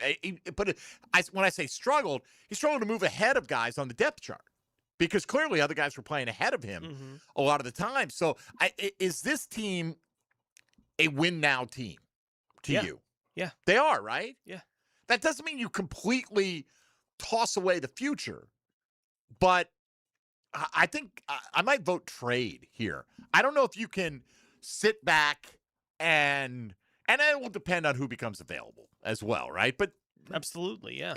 There's enough out there. I doubt you're going to get Jeffrey Simmons. I doubt you're going to get Tennessee to trade him in the division without putting a AFC South tax on that. But, I mean, come on. Give me Jeffrey Simmons and let him turn that attitude that is usually against us, go for us. Never mind the productivity. Right. It'd be phenomenal to have him on this football team. But I would say if they're going to have a really big impact player there, I'm not saying they won't draft the position as well. I think trade might be where I vote right now, just based on you can't be sure you're going to get a player that late, and it's not the only position you're going to need to fill with some of this young talent coming in that's going to make the kind of impact you want in this win-now window for this football team. We'll see. Let's go around the National Football League. Now, Gems Around the NFL, brought to you by Beach's Jewelry and Pawn in Jax Beach. The Cleveland Browns are hiring former Baltimore offensive coordinator Todd Monken as their new head coach. Tennessee is hiring Brian Daboll as their offensive coordinator. Atlanta will interview Houston assistant general manager James Lipford for their GM position later this week. And Denver has fired offensive coordinator Joe Lombardi after 3 seasons there with the team. Broncos head coach Sean Payton also said on Tuesday the quarterback Bo Nix had an ankle condition that made a break on his ankle inevitable, and that Nix is hopeful that he'll be ready for training camp. All right, Cleveland fans not taking it well right now. Cleveland fans don't have a lot to take well, though, right? I mean, all right, we got the sack record. That's great with Myles Garrett. That's fun. And I still kind of feel that Burrow gave it to him, like a half lay down on that play. Anyway, I do. You remember the play? I know the play. I mean, he kind of just slid down. Maybe it was self-preservation. I don't know. Anyway, once Udinski was off the board, they're all about Nate Scheelhaase, who is, the passing game coordinator with the LA Rams, I believe, who is believed that if their OC moves on, and his name escapes me right now, he's a candidate for the Arizona job, that Shieldhouse could get an in-house promotion and become the OC under Sean Payton. Candidate maybe for the Giants job as well. And who knows what other ones are out there. Some might think he's just not ready yet, and that might have been the case with Udinski. I did hear one critique of Udinski was that it's not that he's not capable of being a head coach, leader of men, orchestrating an offense, being a play call, any of that stuff. It's, does he have the ties in the NFL community to put together a coaching staff that'll make you sit up and go, all right, now he knows what he's doing. Like Liam Cohen, I guess you could have made that same argument. He was young. He was 39. That's still a decade more of experience, basically, than Udinski had this time around. Yeah. Clearly, Cohen didn't have any issue with it. No. When both his top coordinator hires were getting multiple head coaching interviews in the very next cycle, that wasn't an issue, but maybe it was with him. But they wanted Shieldhouse. If it wasn't going to be Udinski, they wanted Shieldhouse. And Mary Kay Cabot from the Cleveland Plain Dealer, who has been covering that team for a long, long time. Yeah. Friend of the program and all that. Said yesterday Andrew Berry, their GM, has been pulling strings behind the scenes to make sure the Browns secure their up-and-coming head coach in Shieldhouse. So the feeling is that ownership wasn't maybe just not ready to give it to one of these youngsters, right? That we're not going to turn it over to a 30-something. And okay, whatever the case may be, this kind of reminds me of, though, like, guy on the street going, who you going to draft? Draft Manziel, right? Like, I mean, and yeah, you know, like, and that's how Johnny Manziel, RJ, you know that story about Manziel? Like, Haslam, the owner of the Browns, the morning of the draft, he claims, I was walking in and some, like a homeless guy. No, said, he did. I swear to you, you look this up, like, ask who he should draft. And he's like, who would you draft? He, Manziel. He thought that was a sign from God. I think that was kind of the thing. Like, even this guy knows we should draft Johnny Manziel. An angel underwear. And so, you know, they're not that excited about a 60-year-old guy who they feel like couldn't get along with a two-time MVP quarterback in Lamar Jackson. Here's the good news for you. You don't have a two-time MVP quarterback to get along with. No. Cleveland. So you got that going for you. I was trying to find a list somewhere of who the trade candidates might be, you know, talking about the potential of trading for D tackles? Yeah, for a defensive line. I found on Spot Track they have something up where they're talking about potential trade candidates. Okay. In this offseason, they have 4 that are just listed as defensive linemen as opposed to edge, right? So the 4 names that they have on here, Daron Payne, Dexter Lawrence, Kenny Clark, Javon Hargrave. Kenny Clark would be weird, right? Wouldn't that be? I know they traded for Quinn Williams, but wasn't that part of, like, we need more to stop the run? Here's Kenny Clark is a big gem that we got back in the Micah Parsons deal for the Dallas Cowboys. Kenny Clark's a nice player. He is. Gives you some pass rush, too. I don't think Daron Payne gives you much in that department anymore. Who was the last one you had on the list? Hargrave. Hargrave. He's a good player, too. I think he had a decent season up in Minnesota, watching from afar. So that'd be interesting. You know, and again, you'd have to factor in what they're making and what the compensation would be. Yeah. But, you know, mostly when veteran players get traded in the NFL, you're usually like, that's all it took, you know, that kind of thing, unless they're like a young superstar. Yeah, and this is not a Sauce Gardner situation with any of these guys, not a Micah Parsons or a Quinn Williams. You're not going to see multiple first-round picks being splashed around for that level of player. Hargrave has 1 year left on his deal up there with Minnesota, 14.2 base. His cap hits about 21.5. That's if you trade for him as cap hit. That would probably not be if you trade for him, I would think. That's because their current cap hit, yeah. Right, that's for the Vikings. Because they take the signing bonus acceleration. I don't know. Look, can the Jags afford to pay a defensive tackle $14 million? I don't know the answer to that. If you can't pay ETN 11, or you are washing your hands of Devin Lloyd, and I'm not saying, by the way, that the Jags are saying that, because they're not. You know, I think they acknowledge the possibility that this could happen, but I think they'd look. I've heard Devin Lloyd would love to be back in Jacksonville. Yeah. Like, and, you know, that doesn't mean he's going to take $5 million less a year to be here. But if it's close enough, there are, you know, other considerations You know, if it's 15 compared to 17 million, and you're playing in a state with state income tax, and it's going to chew up some of that extra money that you think you're making, what's the difference if you love the position that you're in? Sure. Right? I mean, so it doesn't have to come down to the very last dollar, but smarter people than I will figure all of that out. All right, let's come back and take a look at today's question of the day, which is kind of the NFL story of the day. Bill Belichick reportedly not getting into the Pro Football Hall of Fame on the first ballot. That's our question today. What your reaction is to that? We give you 4 choices. You can still vote at MD_1010XL on X. We'll discuss that straight ahead on Jaguars Today on 1010XL 92.5 FM. Jaguars Today. You're at the home of the Jaguars in the Renewal by Anderson Custom Windows and Doors Studios. Superior products, exceptional service. Duval all day. Search 1010XL Jaguars on YouTube. Transmission troubles? I'm Robin Sidbury, owner of Action Transmission Specialist on Merrill Road. So come in and see how we can help solve your transmission troubles. We service all makes and models. Remember, get traction. Call Action at 744-0755. Coach Campo here, and I just want to tell you about the best pizza I've had right here in Duval, and that's Tony D's Pizza. Tony works hard to make every slice perfect. If you love pizza like I do, you need to go to Tony D's, Bay Meadows and 295. Next time you head into a Gate convenience store, look for Form Energy Drink, designed to provide energy, hydration, and focus, straight from Dana White and AB, celebrating those who embrace grit, discipline, and resilience in their everyday lives. Check out Form Energy at a Gate convenience store. Overheard at the Hard Rock Bet Party.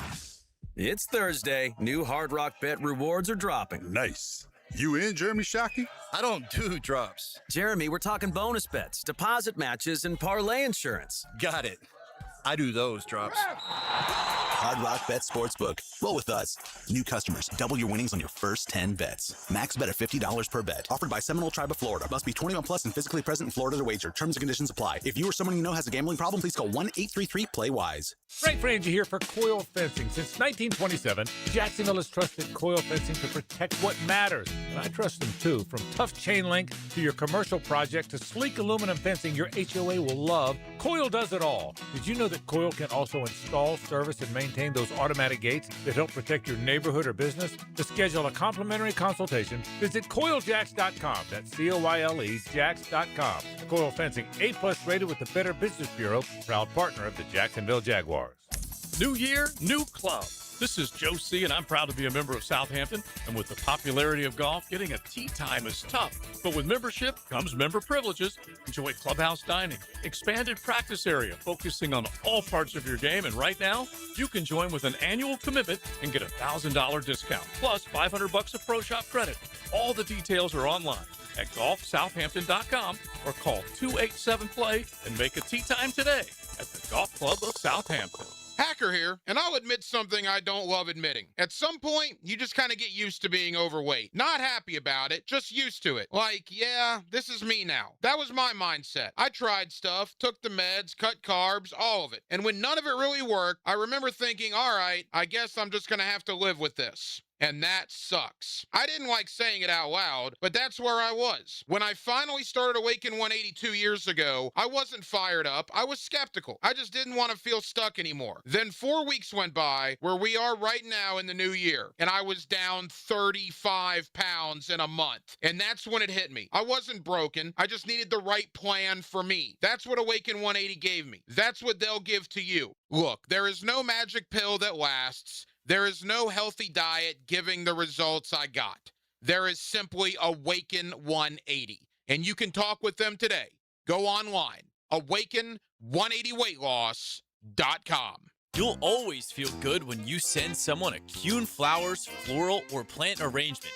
This is Max Fink with 1010XL, and no matter what the reason, Kuhn Flowers has always come through for me.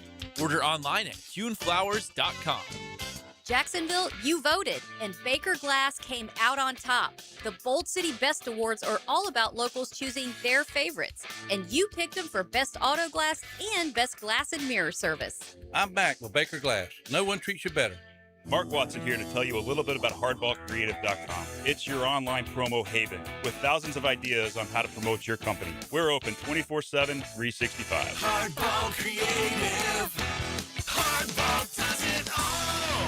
1010XL, presented by Farah and Farah, exclusive injury law firm of the Jacksonville Jaguars. Still present, ready. Farah doesn't flinch. Now, the Monahan's golden moment. Monahan Jewelers in Atlantic Beach, your local family jewelers. All right, the golden moment, Tony, it occurred yesterday in finding out that the Jags are retaining both of their coordinators for sure. Anthony Campanile, welcome back. Grant Udinski, welcome back. It's almost like you never left, which you didn't. You looked around. Can't fault you for doing that, and probably got a couple of nice raises out of it. We're just talking about, man, if you're Arizona or the Raiders, I mean, is this – where do you stand in the pecking order? As there were 10 openings, your job hasn't been filled. I mean, the Raiders had the number 1 pick, and Tom Brady in the organization, who supposedly, didn't help them this year, did it? I mean, they still ended up with the first pick in the draft, so. Well, he had TV obligations. He did. Where was he when they were signing Geno Smith? Probably telling us all how it was going to be a great move, but I don't know. Is this an indictment on Fernando Mendoza? Nobody wants to take. I mean, you get the team with the number 1 selection, got a quarterback in place. You got a couple of building block players there on offense in Brock Bowers and Ashton Genty. You got Max Crosby for now. Yeah. You made him plenty upset at the end of the year, but yeah, you got him for now. Got him, or you got him as a tremendous. That is a guy who could bring you multiple first-round picks, likely in a trade scenario. And then if you're Arizona, I get it, man. You look up, they lost 9 in a row. What's their answer at quarterback? Because they're not going to get Mendoza, and this is not seen as a class where it's at least guaranteed that anyone else is going to go anywhere near the top 10 right now. I see plenty of projections like Ty Simpson, second quarterback off the board, to the Jets with their 16th pick, passing them up with their first opportunity. So if you think that we need a quarterback and we're not going to take one where we can get him, but he'll be worth it at 16, I don't know how confident you'd be in that guy being your future franchise quarterback. Yeah. So point being, Jags got in the right year and got their coaching staff in order and got out ahead of the curve on Liam Cohen. He was the only guy. At Liam Cohen, if he had had a similar year, if the Jags had waited a year, Jags puttered along at 7-10, fired Doug Peterson, and got rid of Trent Baalke and had the exact same circumstances last year, who knows who they would have ended up with. Right. Liam Cohen probably would have had his choice, and maybe he still would have chosen Jacksonville. Maybe he would have believed, but who knows what kind of year Trevor Lawrence would have had under the guidance of Doug Peterson. So anyway, we don't have to worry about it. What we want to discuss right now is Bill Belichick. Tony, how would you vote in today's poll today? Your reaction to Belichick reportedly falling short of the required votes to get in on the first ballot into the Pro Football Hall of Fame. You got absolute stupidity is option A. B is shaking my head at the petty voters. C would be it's deserved for Spygate. And option D is Brady made him. In other words, look, he fell off a little, at least in the sense that, there are other great coaches that had to wait and they had great players. And I'm sure that was Bill Walsh had Joe Montana and all these other Hall of Famers. Yes, he did. And he helped make them as successful as they were. And he had to wait years to get into the Pro Football Hall of Fame. How would you cast your vote on this? As a sort of kind of reflection of how I feel about the process that I'm watching Fred Taylor and Jimmy Smith go through right now, it's shaking my head at the petty voters. Gotcha. Right? That's more where I land on this is I don't know exactly how they're trying to figure out what qualifies someone to be a Hall of Fame candidate. I can understand the arguments for especially the third option there. If you're going to hold back the vote from Bill Belichick for a year or whatever, right, to not put him in the Hall of Fame on the first ballot, that kind of thing. I can see where the arguments are going to be, but I do think in my head, I'm I think you're mostly just being petty in the end about these kind of things, and I don't love it. I got it. I do think they're being petty. Although Mike Sando, who is a Hall of Fame voter, he's the one who represents the San Francisco market. Right, everyone's got their own voter in their market, and then there are a bunch of at-large people who vote as well. He said, here are some of the possibilities for why, other than just the pettiness. Yep. Okay. You've got 5 guys who are finalists in a category that include Robert Kraft, along with Bill Belichick, but you've got Ken Anderson, Roger Craig, L.C. Greenwood. Guys that, if they don't get enough votes, they could fall out of the process. 1 to 3 of those players can make it in. Everybody, there are 5 finalists. There are 50 voters. Everybody gets 3 votes. You can vote on 3 of the 5. So there are a total of 150 votes.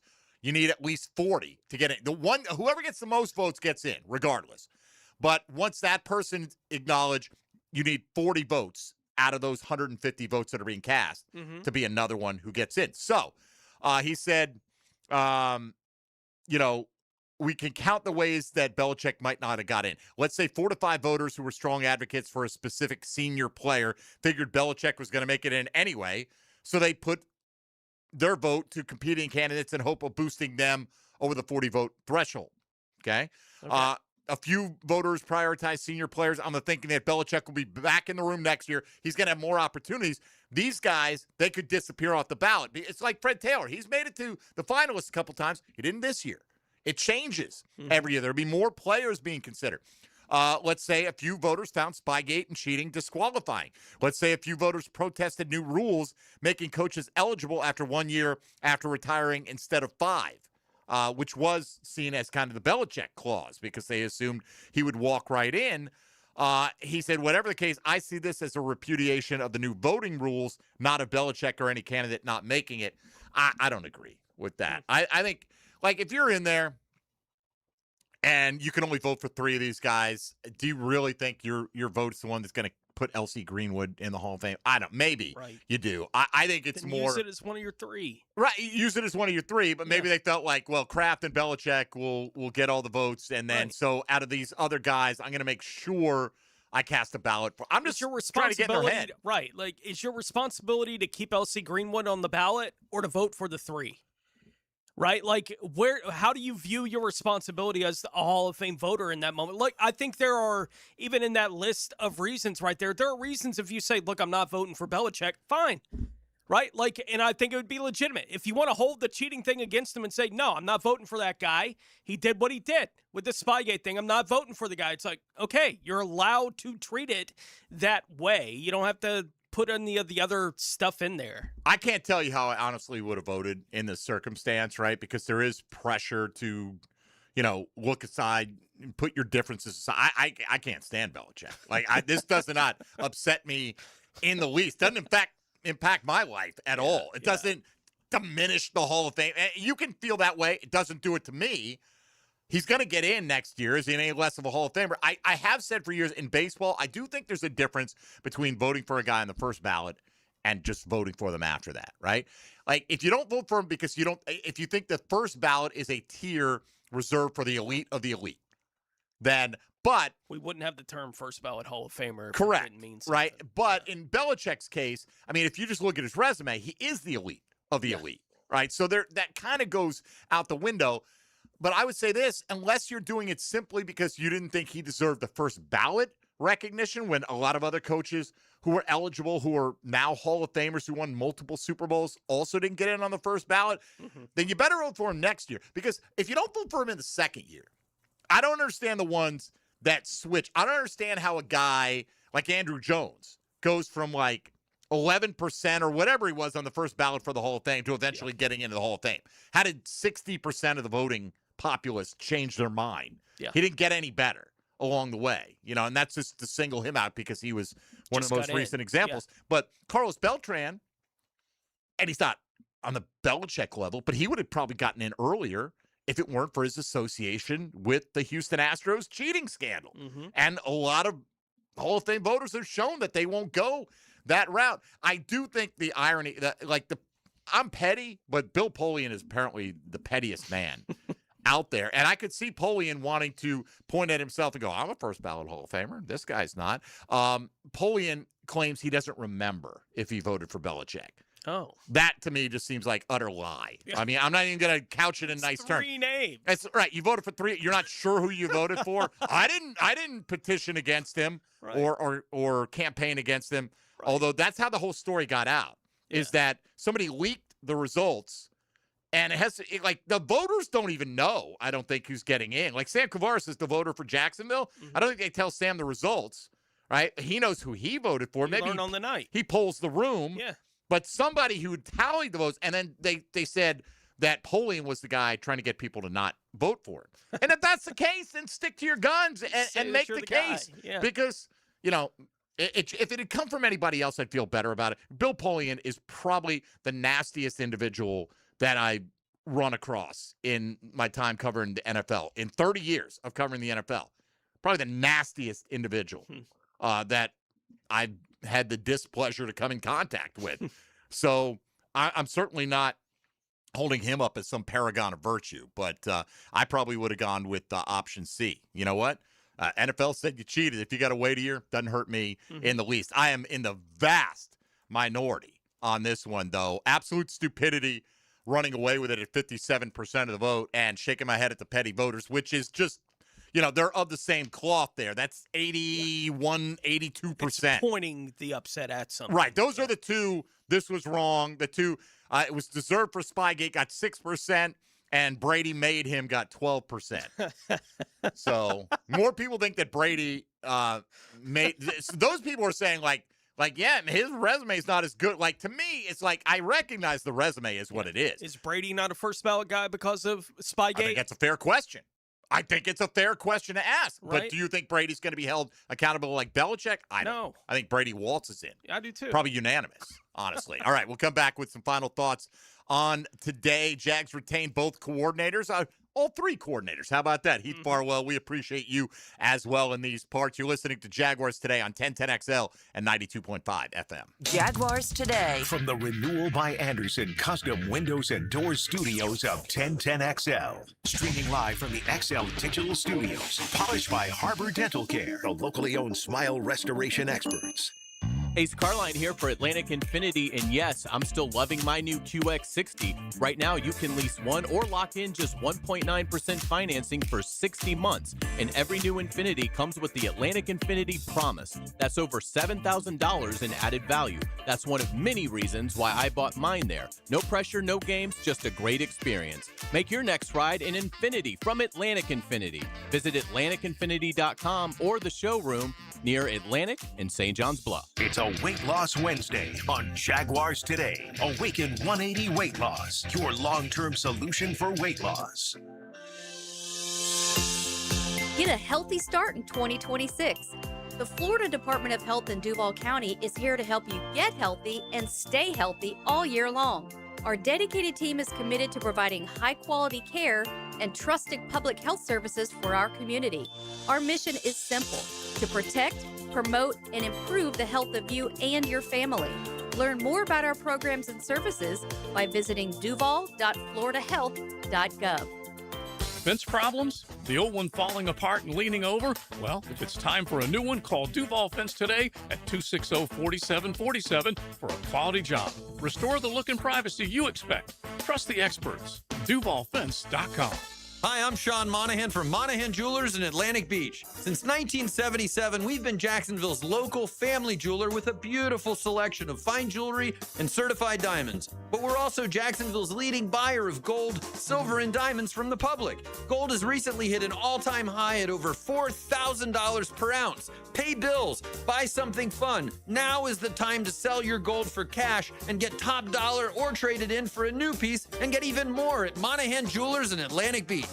Hey gang, Prosser here for my friends Chad and Sandy. What are your concerns? What struggles do you anticipate when it comes time to sell your home? What is it that bothers you? What's keeping you from getting max money as quickly as possible? Well, I don't know what those reasons are because I know they're all silly. Because Chad and Sandy have one down to the line guarantee. Your home sold guaranteed, or they will buy it. It'll be at a price and a rate that you agree upon beforehand. So if you need to sell now, fast, easy, stress-free, and you need max price, then you need Chad and Sandy. The government's making moves intended to push mortgage rates lower. The last time rates dropped, we saw a selling and buying frenzy. Now's the time to prepare. It's time to call Chad and Sandy. Darcy in San Jose did. I wanted to move to a more walkable, vibrant area. Within 3 days of working with Chad and Sandy's team, I found the perfect home. They do it stress-free with a guarantee. Go to chadandsandy.com or call 414-6200. That's chadandsandy.com. Hey, it's Travis from Cannons of Jacks. Thank you for trusting us for 55 years of custom welding fabrication and vehicle towing accessories. When you need a trailer hitch for the family car, a gooseneck for the company truck, or even RV towing options, call us at Cannons. We can do a bumper hitch, fifth wheel hitch, anything for safe, reliable towing. Come to Cannons of Jacks, where service is our #1 priority and we treat our customers as we like to be treated. Check us out online, cannonsofjacks.com. I'm with Greg from Cycles of Jacksonville. We always talk about Honda, Triumph, so many great bikes, but Aprilia from Italy is also a beautiful line. It is absolutely gorgeous, and it is a fine sport bike. It's one that when you take your helmet off, you're never frowning. You're always smiling. So if you want to treat yourself to something really special on the road, that's a line they should look into? Absolutely, and we've got them in stock and ready to roll. All right, make sure you check them out. They are on Atlantic near Regency. CyclesofJacksonville.com is a great place to go, or check out their Facebook page at Cycles of Jacksonville. Start your new year off healthy and get screened at Ackerman Cancer Center with on-site imaging, including whole body MRI, PET and CT scans, and mammography. Early detection is key. Visit AckermanCancerCenter.com. 1010XL, presented by Farah and Farah, exclusive injury law firm of the Jacksonville Jaguars. When it's team time, Farah doesn't flinch. Nobody knows the Jags like Johnny O. Oh no's. Served up by Twin Peaks, home of the 29-degree draft on 1010XL. All right, this one comment here on Belichick from Mac. Despite the fact he wasn't good with the press, it's ridiculous. His coaching record speaks for itself. Not a fan, but this dude can coach. I don't think anybody's arguing that he can coach. And I heard some talk on ESPN today about, well, his game plan against the Buffalo Bills is in the Hall of Fame. How can you have his game plan in there? That's like saying Cam Little's shoes are in the Hall of Fame because he kicked the longest field goal. That doesn't make Cam Little a Hall of Famer yet. But you get the idea, right? And there are plenty of artifacts from any sport that make it into their respective sports Hall of Fame. Doesn't mean the guy who was responsible for the artifact. Now, again, I'm not saying Belichick's resume is not ridiculous. I don't think people didn't vote for him because he wasn't nice to the press. I think most of the people in there didn't have to deal with him on a one-on-one basis like that. They cover other teams, for one thing. So. They had their reasons. They don't even have to give them, but they had their reasons. Right. What? Yeah, Jacksonville Jaguars. You be careful where you sit there, Joe C. You didn't get the memo on the hoodie today. It was hoodie day around these parts. It was a little hot, though. I had to strip that hoodie off. Let's welcome in XL Primetime, shall we? Now, the 2-minute drill is driven by nobody but Nimnicht. Nimnicht Chevrolet on Cassett Avenue and Nimnicht Buick GMC on Phillips Highway. All right, Joe C. The good news is Jags' 3 coordinators will be returning in 2026. Love me some Heath Farwell. Yeah, I mean, I honestly, should Heath Farwell be like, man, you know, I was the one guy they felt like was worth retaining here. Why do special teams coordinators not get more love? Yeah, in the name of John Harbaugh, why not? Right. I mean, he's shown you for almost 2 decades that you can do it and be highly respected at one of the highest levels, and you do deal with elements of the entire roster. Well, you know my joke, I call Duval the special teams capital of the world because of how good they were forever. The Mattisiks, the Littles, the Logans, they all get recognition, and now Parker Washington in the return game. So, hell yeah. I mean, if this were, let's say, 17 of the last 25 years, we'd say Cam Little's the best player on this team, right? And he's very good at what he does, by the way. Don't miss him in the postseason. But the unfortunate thing when they were stinking it up is that Logan Cook kept getting the special teams player of the game because he just they weren't there, and he's like, well, we punt a lot. He had to punt does his rear it end off. well. He was winning player of the week, Joe. Exactly. Yes. yes. So anyway, Jags retain their coordinators, which is great for them. Interesting to see if we learn about all the fallout. Did they really feel like they had the chance to get these jobs? What, was it just not a great situation? You're going to bump up my money.